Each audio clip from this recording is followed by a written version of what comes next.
Hey guys, how's it going?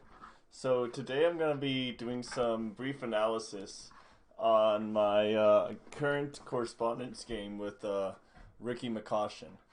So in this game, we get a D6 Sicilian. So I played the open variation because obviously that's what you should do. Knight f6, knight c3, attacking and defending the pawn, and then e6, which is just like a terrible move, right? Because if you look at the charts, white scores 37% after e6, which is marginally worse than the dragon, which is the second worst Sicilian variation you can play as black. So I guess the Sveshnikov is also pretty bad. Well, this isn't really a Sveshnikov. This is like a bad Sveshnikov move order. I don't know why though. After e5, I don't know what I would play, but anyways, e6 is just terrible. You should play the Najdorf or knight c6. But okay, I digress. E6 just allows g4, and this is just like crushing for white already. So knight c6, g5, knight d7. You really have to play h6 here, right, to stop g5. So this is already like terrible play from Ricky, which is fine. White's position is crushing like a million different ways. I like to have a bishop on g2 to clear the back rank, and also there could be some tactics in the future on the long diagonal. So he wants to play queen c7, but if he does that, bringing a knight to b5 could be good. So he plays a6, bishop e3. It's good to get your pieces off the back rank. Bishop e7, and here I decided to defend the pawn with h4, which makes sense. And he plays queen c7 because that was his plan. And now I could play queen h5 with the threat of knight takes e6, but that doesn't work because he'll just play g6. And so queen h5, g6, I have nothing. So yeah, I didn't do that. Instead I played queen e2.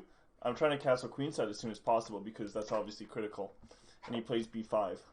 Now, to the inexperienced player, this might appear as if it's allowing e5, right? But e5 is just a terrible move because, well, first off, you can take with the d knight. And so I've sacrificed a pawn. I haven't even opened a line towards the king. And you might ask, well, aren't you just winning a piece with f4? But the answer is no, because there's just b4. And now this position is just terrible for white. Because, I mean, I can try knight d5 here. Right. And then I guess it'll be kind of a piece-for-piece trade. But, a lot of these variations would work better if I had castled queenside already. So, for example, what you might consider here is, I don't know, you might consider black will take your knight. And so here you might want your piece back. You can take the pawn on d5, but then black might castle to safety, and then it's not clear what's happening there. Or they might even play knight c4. So you should take the knight. And here, I mean, black's position is just amazing after, I don't know, anything. So really, e5 is just a stupid move because they'll just take with the d knight. And then follow it up with b4 when you attack their knight. So I guess d5 is also possible, but it seems inferior to just taking the pawn. So pretty stupid plan to play e5. But you want to play e5, but under the right conditions. So for example, if you might want to play knight d5, right? Knight d5 looks like a strong move, but after e takes with the idea of knight f5,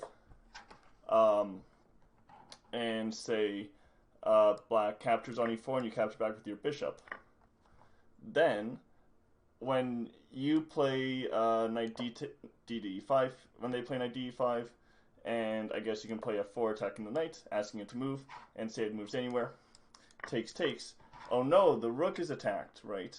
So I guess, here you could analyze lots of stuff, but, it's these types of variations where when you're trying to get your bishop off of the e-file with tempo, your rook in the corner is going to be attacked, and that's going to be annoying.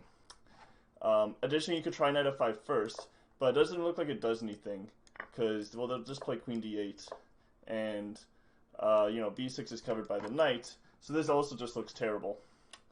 So what you want to do is you want to play knight d5, but you want to castle first, so that the rook on h1 is protected by the rook on d1, right? So now if they do something stupid, like, I don't know, they can try bishop e7 or b4.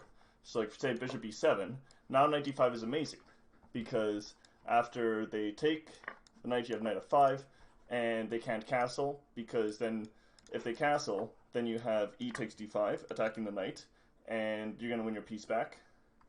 So they have to play something like queen d8 defending the knight, or d takes e4, but d takes e4 is practically suicidal, because you're going to play bishop takes e4. And you can follow this up with removing the defender of the bishop, and there might even be some tactics, like look at how the bishops are attacking the king side, and the knight's ready to jump in. Like, this is just a beautiful position. I suppose queenside castling isn't even good because I can just take the knight. So bishop e7 is probably not the move. And so you don't have a move to analyze is really b4, but then you're just really kind of down a tempo because knight d5, and a lot of this analysis remains the same. So, you know, I mean, castle's queenside is clearly the best move in the position. You know, knight d5 is stupid, knight f5 is stupid, e5 is stupid. All three of those moves are stupid because you haven't castled queenside yet. They only work once you castle queenside. So this is just some analysis of my game, and I don't know, we'll see how the game turns out. But castling queenside is clearly the best move, so I don't know if anyone says that it's not. I don't know what you're talking about. Anyways, thanks for watching this quick video of my very good analysis. Alright, see you guys later.